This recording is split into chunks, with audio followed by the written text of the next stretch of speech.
नमस्कार। इस video series के 35वें एपिसोड में मैंने आपको बताया था कि पूंजीवाद पुराने तमाम व्यवस्थाओं के मुकाबले बिल्कुल अलग व्यवस्था है और इस व्यवस्था को बिल्कुल अलग बनाते हैं 4 फैक्टर्स। इन फैक्टर्स में से एक फैक्टर मैंने आपको बताया था उत्पादक श्रम और अनुत्पादक श्रम के बीच का भेद, और एक दूसरा मैंने बताया था फैक्टर जिसको मैंने बोला था पूंजीपतियों के बीच की होड़ या पूंजी के बीच की होड़। तो ये पूंजी के बीच की होड़ क्या है, क्यों है, उसके बारे में मैं इस एपिसोड में आपसे बात करूंगा।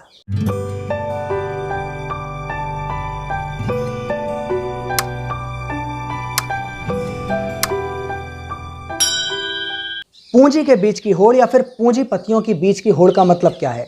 इसका मतलब यह है कि ज़्यादा से ज़्यादा माल बनाना और उसको जल्दी से जल्दी बेच देना, क्योंकि अगर ये माल नहीं बिका तो जो पूंजी इस माल को बनाने में लगी है वो वापस नहीं आएगी, और अगर ये पूंजी वापस नहीं आई तो ना तो अगले उत्पादन के लिए मजदूरों को देने के लिए पैसे होंगे हाथ में, ना ही अगले उत्पादन के लिए उत्पादन के साधन होंगे हाथ में, ना ही मुनाफा, किराया, ब्याज, इन सब चीज़ों का डिस्ट्रीब्यूशन हो पाएगा। इसलिए जल्दी से जल्दी अपने माल को बेचने की होड़ दुनिया के सभी पूंजीपतियों के बीच में होती है। अच्छा, कुछ माल तो ऐसा होता है जो अगर जल्दी ना बिका तो खराब हो जाएगा, जैसे दूध, दही, मिठाई, ये सब अगर जल्दी नहीं बिकें तो खराब हो जाएंगे, इसलिए इनको बहुत जल्दी बेचना पड़ता है। लेकिन कुछ माल ऐसा भी होता है जैसे कि कपड़ा, तो कपड़ा अगर कुछ दिन तक ना भी बिके तो खराब नहीं होगा, लेकिन जहां पर भी वो रखा जाएगा, उसे स्टोर किया जाएगा, उसे स्टोर करने के एक तो खर्चे एक्स्ट्रा देने पड़ेंगे, और ऊपर से मजदूरों को उनकी मजदूरी देना भी पूंजीपति के लिए बहुत मुश्किल हो जाएगा। इसलिए माल चाहे टिकाऊ हो या ना हो, लेकिन उसे जल्दी से जल्दी बेचना पूंजीपति की मजबूरी होती है। इस सारी समस्या से बचा जा सकता है अगर ये पता कर लिया जाए कि पूरे समाज के अंदर कितने माल की ज़रूरत है। मान लीजिए कि कपड़े के उत्पादन की बात कर लें, तो अगर किसी तरह से ये पता कर लिया जाए कि इस पूरी दुनिया में या पूरे समाज में या किसी शहर विशेष में कितने कपड़े की ज़रूरत है और उतना ही कपड़ा उत्पादित किया जाए, तब फिर यह समस्या नहीं आएगी कि माल बिक नहीं रहा है। लेकिन ऐसा होता नहीं है। क्यों? क्योंकि आमतौर पर जो लोग कपड़े के व्यवसाय में हैं वो अधिकतर लोग प्राइवेट हैं, निजी उद्योगपति हैं, निजी पूंजीपति हैं, और ये सब एक दूसरे से ज़्यादा कमाना चाहते हैं, एक दूसरे से ज़्यादा माल बेचना चाहते हैं, बाजार पर अपना पूरा कब्जा करना चाहते हैं। इस वजह से ये एक दूसरे के साथ अपनी बिजनेस स्ट्रेटेजी शेयर नहीं करते। वो कभी एक दूसरे को ये नहीं बताते कि हम कितना माल उत्पादित कर रहे हैं। ऐसा कोई भला मानुस नहीं होता जो ये सोच ले, भैया मैं तो केवल समाज के 500 लोगों के लिए उत्पादन कर रहा हूँ, आप बाकी के 100 लोगों के लिए कर लो। ये नहीं होता है। इनके बीच में इतनी ज़बरदस्त होड़ होती है कि ये अपनी बिजनेस प्लानिंग्स एक दूसरे के साथ शेयर नहीं करते हैं। इसलिए कोई कॉमन प्लानिंग नहीं हो पाती है कि पूरे समाज के अंदर कितने माल की ज़रूरत है और उतना ही माल उत्पादित करवाया जाए। तो क्योंकि सारे पूंजीपति अलग अलग कंपनियां खोलकर अपने अपने माल को बेचने में लगे होते हैं और दूसरों से ज़्यादा माल बेचना चाहते हैं, जल्दी बेचना चाहते हैं, इसलिए वो अलग अलग प्लानिंग करते हैं।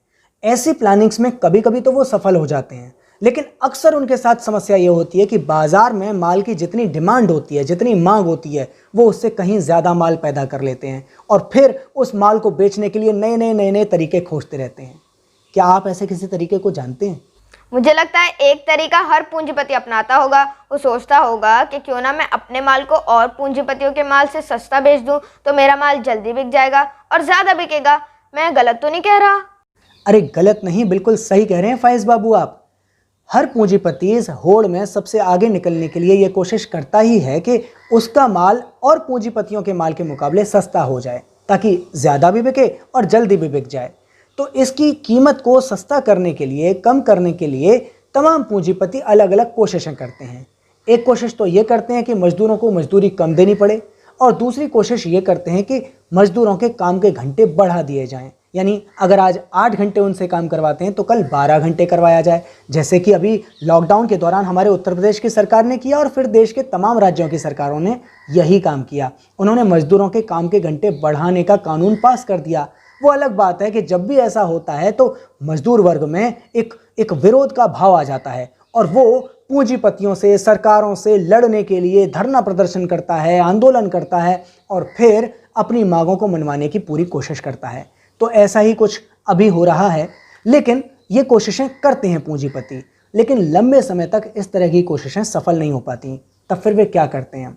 वे एक दूसरा तरीका अपनाते हैं और उसे कहते हैं प्रोडक्टिविटी यानी उत्पादक क्षमता या उत्पादकता बढ़ाने की कोशिश। तो बिना काम के घंटे बढ़ाए, बिना मजदूरों की मजदूरी कम किए, माल को सस्ता करने के लिए पूंजीपति लोग मशीनें लगाते हैं। इससे क्या होता है, कम समय में ज़्यादा माल पैदा हो जाता है, यानी माल पर लागत कम हो जाती है और इसकी वजह से उनका माल सस्ता हो जाता है। इसके लिए पूंजीपति नई नई मशीनें बनवाते हैं और उन मशीनों पर ठीक तरह से काम करने का प्रशिक्षण दिलवाते हैं अपने मजदूरों को। तो फिर सुई धागे से कपड़ा सिलने का काम बदल जाता है और फिर हाथ से चलाने वाली मशीन आ जाती है। और फिर जब हाथ से चलने वाली मशीन के बाद एक नई मशीन बनती है, बिजली से चलने वाली मशीन, तो उत्पादकता और ज़्यादा बढ़ जाती है। इसी तरीके से हैंडलूम से पहले काम होता था, फिर पावरलूम से होने लग जाता है, उत्पादकता बढ़ जाती है। इसी तरीके से पहले अगर हल से खेती होती थी तो फिर ट्रैक्टर से खेती होने लगती है, उत्पादकता यहाँ पर भी बढ़ जाती है। शुरू में ऐसे प्रयोग यानी मशीनों को लाने के प्रयोग करते हैं कोई एक या दो पूंजीपति, लेकिन फिर देखा देखी सारे पूंजीपति, पूरे समाज के, पूरी दुनिया के पूंजीपति इन मशीनों को अपनाने लगते हैं। यानी ये तो कमाल हो गया, मशीनों ने इंसानों की जिंदगी कितनी बदल दी ना। अगर मशीनें उत्पादकता ना बढ़ाती ना तो आज भी हम आदि मानवों की तरह पत्थर घिसकर आग पैदा कर रहे होते। फिर कर दी ना वही पुरानी बात, कितना सिखाया कि मशीनें कभी भी कुछ काम नहीं करती, काम इंसान करते हैं। अरे भाई, इन मशीनों को बनाया किसने? इन मशीनों को बनाया है वैज्ञानिकों ने, इंजीनियरों ने। वो सब भी तो बौद्धिक श्रमिक ही तो हैं। और इसके अलावा इन मशीनों का इस्तेमाल करके काम किसने किया है, श्रम किसने किया है?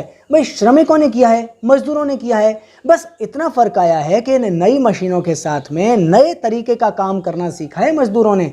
उनकी श्रम शक्ति अब नए तरीके की हो गई है। चलिए अब गौर करते हैं इस बात पर कि किस तरह जब प्रोडक्टिविटी यानी कि उत्पादकता बढ़ जाती है तो किसी माल को बनाने में जो ज़रूरी श्रम है यानी जो लागत लगती है वो कैसे घटती है। चलिए 1 मीटर मार्किन के कपड़े का एग्जाम्पल ले लेते हैं। मान लीजिए इस 1 मीटर कपड़े को बनाने के लिए अगर हथकरघा इस्तेमाल किया जाए यानी कि हैंडलूम, तो इस हैंडलूम की वजह से जो पुराना श्रम है यानी इस मशीन को बनाने में जो श्रम लगा था वो अब इस मार्किन के नए कपड़े को बनाने में, 1 मीटर कपड़े को बनाने में अगर खर्च होता है, मान लीजिए इसकी कीमत है 1 रुपया 1 मीटर के लिए, और श्रमिक यानी शारीरिक श्रम जो कर रहा है मजदूर, उसका श्रम मान लीजिए 5 रुपये का है, तो कुल मिलाकर इस 1 मीटर मार्किन के कपड़े का मूल्य होता है 6 रुपया। अब मान लीजिए कि हैंडलूम की जगह यानी हथकरघे की जगह पावरलूम आ जाती है, बिजली से चलने वाली मशीन, और वो 3 रुपये का श्रम, पुराना श्रम इस्तेमाल करती है 1 मीटर कपड़ा बनाने के लिए, और 2 रुपये का श्रम शारीरिक श्रम इस्तेमाल होता है, किसी श्रमिक का श्रम इसमें इस्तेमाल होता है। तो अब जो कुल मूल्य आता है वो 5 रुपया आता है। पुराना श्रम इस बार बढ़ गया मशीन के लगने के बाद, लेकिन फिर भी कुल जो नया मूल्य जो आया वो पहले मूल्य के मुकाबले कम आया। तो देखा आपने कि जो पुराना श्रम होता है प्रति इकाई माल में वो अब बढ़ जाता है नई मशीनों के साथ में, और जो नया श्रम होता है यानी मजदूरों का श्रम वो घट जाता है। तो इस तरह से होता ये है कि अब ये जो मजदूर होते हैं ये मशीनों के साथ में ज़्यादा तेज़ी से काम करना सीख जाते हैं, फिर जल्दी जल्दी बहुत सारा माल पैदा होने लग जाता है। तो नए मशीनों के आ जाने की वजह से जो नए श्रम की लागत कम होती जाती है, उससे पूंजीपतियों को मजदूरों की ज़रूरत कम होती चली जाती है, और धीरे धीरे करके वो अपने कारखानों में से मजदूरों की संख्या कम करते रहते हैं, यानी उन्हें काम से निकालते रहते हैं। केवल उतने श्रमिकों को अपने कारखाने में रखते हैं जो नई मशीनों के साथ काम करते हुए ज़्यादा से ज़्यादा उत्पादन करने में मदद कर सकें। मान लीजिए कि अगर किसी एक खेत को जोतने के लिए पहले 10 मजदूरों की ज़रूरत थी, तो अब जब ट्रैक्टर आ गया तब 9 मजदूरों की ज़रूरत खत्म हो जाती है। पूंजीपति अपने खेत में से इन 9 मजदूरों को हटा देता है और सिर्फ एक ही मजदूर काफ़ी होता है पूरे खेत को जोतने के लिए, जो ट्रैक्टर का इस्तेमाल करना जानता है। इस पूरे प्रोसेस में अगर देखें तो अब नए तरीके से काम करने में अगर पूंजीपति को 9 पुराने मजदूरों के अतिरिक्त श्रम का मिलना भले ही बंद हो जाता है, लेकिन क्योंकि प्रोडक्टिविटी अगर बढ़ जाती है तो मजदूर के काम करने का तरीका और बेहतर हो जाता है, इसलिए उस एक अकेले मजदूर से ही इतना अतिरिक्त श्रम मिल जाता है कि पूंजीपति को अल्टीमेटली मुनाफा होता है। आपको याद होगा, मैंने पहले भी आपको बताया था कि जब कोई मजदूर किसी कारखाने में काम करता है तो उसके पूरे वर्किंग डे का एक हिस्सा वो होता है जिसमें वो आवश्यक श्रम करता है। आवश्यक श्रम मतलब उसकी अपनी ज़िंदगी को चलाने के लिए जितना श्रम ज़रूरी हो उसको आवश्यक श्रम कहते हैं। इसके अलावा जो बाकी श्रम वो करता है वो पूंजीपति का पेट पालने के लिए करता है, उसे अतिरिक्त श्रम कहते हैं। अतिरिक्त श्रम समय है वो समय जिसमें कि वो अतिरिक्त श्रम कर रहा हो। तो जैसे जैसे उत्पादकता बढ़ती है, कम समय में ज़्यादा माल पैदा होने लगता है, वैसे वैसे प्रति इकाई माल में इस आवश्यक श्रम की लागत कम होती चली जाती है। आवश्यक श्रम समय घट जाने पर भी मजदूरों की आजीविका के लिए रखे जाने वाले उत्पाद पहले के मुकाबले या तो उतने ही होते हैं या थोड़े से ज़्यादा। लेकिन इसका मतलब यह होगा कि आवश्यक श्रम समय घट गया है और अतिरिक्त श्रम समय बढ़ गया है। फिर जैसे जैसे उत्पादकता यानी प्रोडक्टिविटी बढ़ती जाती है, वैसे वैसे अतिरिक्त श्रम का बढ़ता अनुपात घटते हुए मजदूरों के श्रम के साथ साथ धीरे धीरे घटता चला जाता है। यह गति बढ़ते बढ़ते पूंजीपतियों के विनाश की ओर चली जाती है। लेकिन पूंजीपति इस बात को समझ ही नहीं पाते। पूंजीपति ये नहीं जानते कि मुनाफा मजदूरों के अतिरिक्त श्रम के चलते हासिल होता है। वे तो सोच रहे होते हैं कि मुनाफा अपनी लागत पर कुछ जोड़ देने मात्र से हासिल हो रहा है। इसीलिए वे इस बात से बिल्कुल बेखबर रहते हैं कि जब जब उत्पादकता बढ़ती है तो उत्पादन के दौरान पैदा होने वाले अतिरिक्त मूल्य का होता क्या है। पूंजीपति ये सब बातें क्यों नहीं समझ पाते? क्या उनके कोई टीचर नहीं होते या फिर उनके गुरु ने ये सब बातें बताते नहीं है? पूंजीपतियों के भी टीचर होते हैं, उन्हें पूंजीवादी अर्थशास्त्री कहते हैं। लेकिन ये सारे पूंजीवादी अर्थशास्त्री भी पूंजीपतियों की तरह लालची होते हैं, स्वार्थी होते हैं। लालच और स्वार्थ इंसान को बहुत ज़्यादा दूर की चीज़ देखने नहीं देता। इसी वजह से ये सारे के सारे पूंजीवादी अर्थशास्त्री भी पूंजीपतियों को बहुत लंबे दौर की बात नहीं बता पाते हैं। वो सिर्फ इतना ही समझा पाते हैं कि भाई मशीनें लगाओ, ज़्यादा उत्पादकता बढ़ाओ, खूब सारा माल बेचो और खूब सारा मुनाफा कमाओ। इस चक्कर में होता यह है कि बार बार पूरी दुनिया में आर्थिक मंदी आती रहती है, यानी कि माल ज़्यादा पैदा हो जाता है और फिर वो बिकता नहीं है। मैंने आपसे कहा था कि मैं आपको पूंजीवाद की 4 प्रमुख विशेषताओं के बारे में बताऊंगा। 2 के बारे में तो मैं आपको बता चुका हूं, लेकिन तीसरी बताऊं उससे पहले मैं आपको एक किस्सा सुनाता हूं। किस्सा कुछ इस तरह से है कि एक बार एक टीचर थी और एक बार उनके घर पर एक मेहमान आई, उनकी सहेली, जो करीब 50-60 साल की थी। उनके कमर में, उनकी पीठ में हमेशा इतना ज़्यादा दर्द रहता था कि किसी एक जगह पर वे टिककर ज़्यादा देर तक बैठ नहीं पाती थी। लेकिन जब अपनी सहेली के घर वे आईं तो एक ही कुर्सी पर 1 घंटे से ज़्यादा देर तक बैठी रहीं और उनकी कमर में बिल्कुल भी दर्द नहीं हुआ। तो उन्होंने कहा कि ऐसी एक दूसरी कुर्सी तुम मुझे दिलवा सकती हो? टीचर जी बोली, क्यों नहीं दिलवा सकती हूँ, चलिए उसी दुकान पर चलते हैं जहाँ से मैंने ये कुर्सी खरीदी थी। फिर दोनों सहेलियाँ उसी दुकान पर जाती हैं और दुकानदार से उसी कुर्सी की डिमांड करती हैं। दुकानदार कहता है कि मैडम वो तो पुराने मॉडल की कुर्सी थी, अब मेरे पास में वो नहीं है, मेरे पास में प्लास्टिक की कुर्सी है, मेरे पास में लोहे की कुर्सी है, मेरे पास में पीवीसी की कुर्सी है, लकड़ी की कुर्सी है, सब नए नए मॉडल की कुर्सियां हैं, नए नए डिज़ाइन की कुर्सियां हैं, सारे ग्राहक आते हैं इन्हीं को लेते हैं, आप भी ये ले लीजिए। लेकिन वो दोनों महिलाएं बोली, भैया हमारी ज़रूरत उसी कुर्सी की है, आप हमें वही दे दीजिए। तो दुकानदार बोला कि मैडम अब ना तो उस तरह की मशीनें हमारे पास में जो उन कुर्सियों को बना सकें, ना वैसे कारीगर अब रहे, ये सब पुरानी चीज़ें हो गई हैं, आप नया लीजिए ना। जितने भी लोग आते हैं नए मॉडल की डिमांड करते हैं, आप पुराने पर क्यों चिपकी पड़ी हैं? तो होता यह है कि फाइनली उनको वो वाली कुर्सी नहीं मिलती है और दोनों महिलाएं निराश अपने घर वापस लौट आती हैं। ये किस्सा आपको बताने का मेरा मकसद ये था कि मैं आपको ये ध्यान दिला सकूं कि हम और आप, मतलब दुनिया के अधिकतर ग्राहक, नए मॉडल्स के, नए डिज़ाइंस के पागल हो चुके हैं। और अगर ये नए नए मॉडल्स, ये नए नए डिज़ाइंस, ये नए नए रंग हमको हासिल ना हो तो हम ऐसा मान के चलते हैं कि जैसे हम ऑब्सोलीट हो गए हैं, पुराने पड़ गए हैं। इस सोसाइटी में, इस फैशन की सोसाइटी में हम बहुत ही पुराने, बहुत ही बेकार सिद्ध हो चुके हैं। बल्कि कई बार तो हम ये भी मान के चलते हैं कि लोग हमें कंजूस मान के चल रहे होंगे। आप बच्चों की बात कर लीजिए, अगर उनके पास में एक पुरानी पेंसिल है, लकड़ी की पेंसिल है, सिंपल पेंसिल है, और उनके बगल में बैठने वाले स्टूडेंट के पास में अगर एक रंग बिरंगी नई पेंसिल है, भले ही उसकी नोक एकदम कच्ची क्यों ना हो, लेकिन बच्चे को वो पेंसिल चाहिए ही चाहिए, अपने माँ बाप के पीछे लग जाएगा बच्चा। इसी तरह से महिलाओं को देख लीजिए, नई डिज़ाइन की ज्वेलरी, नई साड़ियाँ, नई चप्पल, कभी हाई हिल की, कभी लो हिल की, हमेशा उनको बदलते फैशन के ट्रेंड के साथ में बदलते जाना है।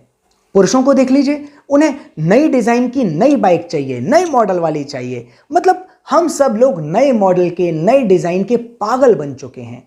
और यही पागलपन यानी माल के स्वरूप को बदलते जाने की तरकीब पूंजीवाद की तीसरी बड़ी खासियत है। लेकिन ऐसा हो कैसे जाता है कि सारी दुनिया के ग्राहक वही सामान, वही डिज़ाइन, वही कलर की चीज़ें खरीदते हैं जिन्हें पूंजीपति बनाकर बाजार में पेश कर देते हैं। क्यों नहीं वो अपनी ज़रूरत के हिसाब से चीज़ों की मांग करते हैं। बात दरअसल वही है जो मैं पहले भी आपको बता चुका हूँ कि इस दुनिया में सिर्फ दो ही वर्ग होते हैं, एक मालिक वर्ग और एक मजदूर वर्ग। मजदूर वर्ग जिसमें मैं, आप, हम सब लोग आते हैं, वे लोग आते हैं जो अपने श्रम को किसी दूसरे के लिए इस्तेमाल करते हैं, उसके मुनाफे के लिए इस्तेमाल करते हैं।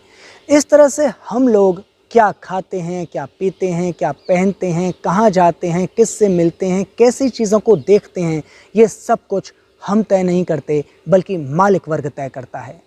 हम लोग अपने घर को अच्छे तरीके से सजाते हैं, उसमें ख़ास तरीके का फ़र्श बिछाते हैं, ख़ास तरीके का रंग करवाते हैं, नई नई चीज़ें वहाँ सजावट के लिए लगाते हैं। हम लोग दूसरी जगह बाहर कहीं घूमने जाते हैं, होटल में खाना खाते हैं, ख़ास ब्रांड की आइसक्रीम खाते हैं, पेप्सी, कोका कोला, कुछ ऐसी चीज़ें पीते हैं और ये सोचते हैं कि हम अपनी ज़िंदगी को अपनी तरीके से जी रहे हैं, हम अपने पैसे को खुद पर अपनी इच्छा से खर्च कर रहे हैं। लेकिन ये बहुत बड़ा भ्रम है, क्योंकि हम सिर्फ वही करते हैं जो हमें टीवी, विज्ञापन, अखबार, पत्रिकाओं, न्यूज़ डिबेट्स के माध्यम से, फिल्मों के माध्यम से, गीतों के माध्यम से दिमाग के अंदर घुसेड़ दिया जाता है। कई लोग अपनी संस्कृति पर बड़ा गर्व करते हैं, लेकिन इसके पीछे भी कैसे पूंजीपतियों का बहुत बड़ा खेल होता है, इसे समझने की ज़रूरत है। हम किस मंदिर में जाएं, किस बाबा के भक्त बनें, कौन सी अगरबत्ती का ब्रांड इस्तेमाल करें, कौन सी धूप बत्ती इस्तेमाल करें, दीपावली पर किस कंपनी के पटाखे ज़्यादा फोड़ें, कौन सी झालर जलाएं, ये सारी बातें हम तय नहीं करते बल्कि पूंजीवाद तय करता है, पूंजीपति तय करते हैं। शासक वर्ग के विचार ही हमेशा जनता के विचार रहे हैं, हमारे आपके विचार रहे हैं, और इसी वजह से मजदूर वर्ग का हमेशा से शोषण होता चला आ रहा है। लेकिन इसका दोष हमें अपने पुरखों पर, अपने काश्तकारों पर, गुलामों पर नहीं देना चाहिए, बल्कि इसके दोषी तो वे बुद्धिजीवी लोग हैं जो आज भी इस सारी प्रक्रिया से बेखबर हैं। सही मायने में जब तक जनता इसी पुरानी किस्म की संस्कृति को ढोती रहेगी, तब तक मजदूर वर्ग के हालात नहीं बदलेंगे, जनता के हालात नहीं बदलेंगे।